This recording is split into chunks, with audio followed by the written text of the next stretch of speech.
dry. And let's see, about a week ago I did a full twist, so my hair is growing very fast and I have to continue to retwist it every week and a half.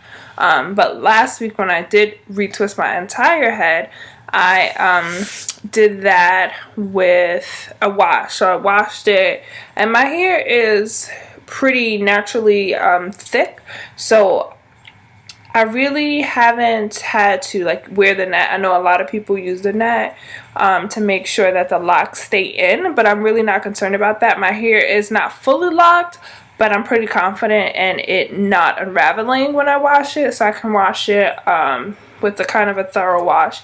And the locks are pretty much still intact, as you can see. But they definitely, at this point, a week later, require a retwist. Now this retwist, I'm not going to wash it again. What I'm going to do is I'm going to be using just the basic things that I retwist with. Actually, I might do this one. I just thought about it. I typically use my, let's see, turn that around. I typically use my mango and lime locking gel, and you guys can just see what that looks like inside. Kind of an orangey texture. It's really gel-like. It's very light. I know a lot of people have different feelings about this. I like it. It smells nice. The ingredients are not too bad. So when I did my retwist last week, this is what I used right after a wash, and that's all I used. As I went, I used my spray bottle, which I have some olive oil in here, water, and coconut oil, primarily water. So I think today that's what I'm going to do for my retwist. So when, especially so close to having just washed it, I don't like to put a lot more product in there, because that also can cause somewhat of a itchy scalp and product buildup in my locks, and I do not want that. So what I'm doing today, like I said, I'm going to just use my water, my water and oil mix, shake it up really good. And the things I'm going to need: spray bottle with water and oil. You can use as many essential oils of your choice. I like olive oil and coconut oil, which is what I have in here with the water. The second thing you'll need are your clips, the silver little clips. You can get these from your beauty supply store. The one closest to me, dropping things. The one closest to me is $5 for, I'm trying to show you, $5 for about 40 of them. I might be wrong, but I'll double check on that. And then my clips here, so that helps them with separating.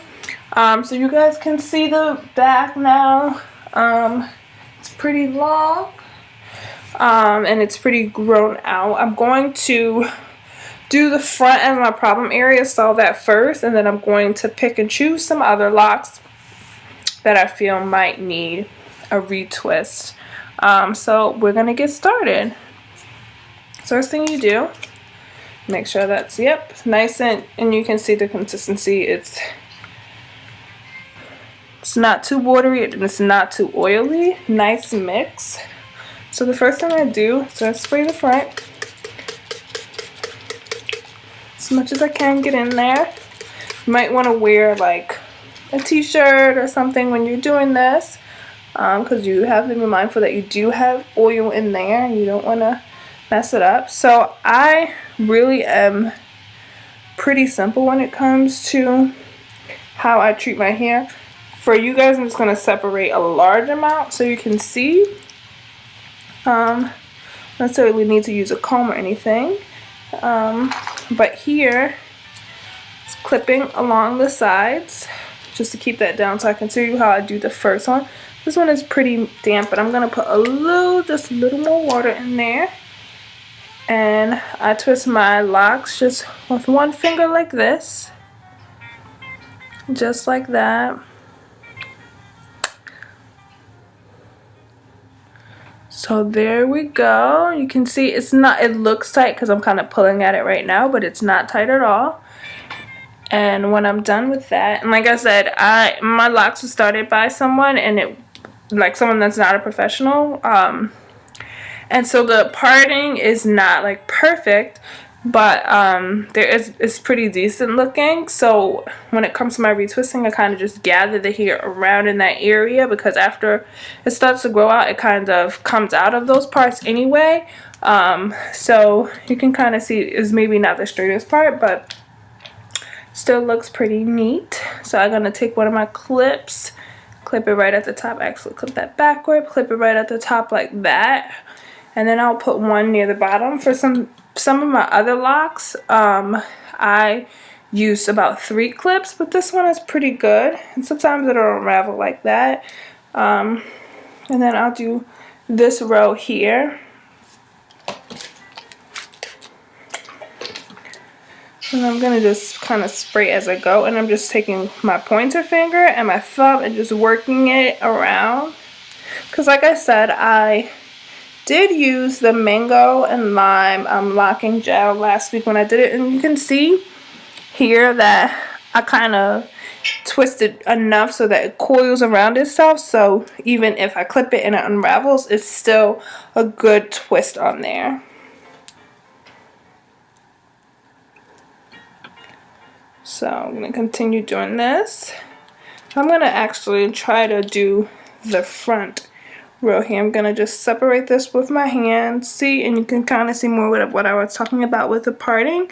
It's not like exactly perfect, and that's perfectly fine with me. It is natural hair, so we're going to treat it as that and just, you know, have a little fun.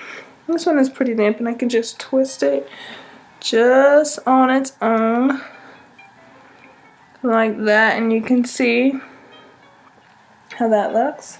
Again, I'm just taking my clips. Oop, my finger a little slippery. Taking my clips and clipping it at the base and then towards the end.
This is the finished look. I actually didn't do anything to it.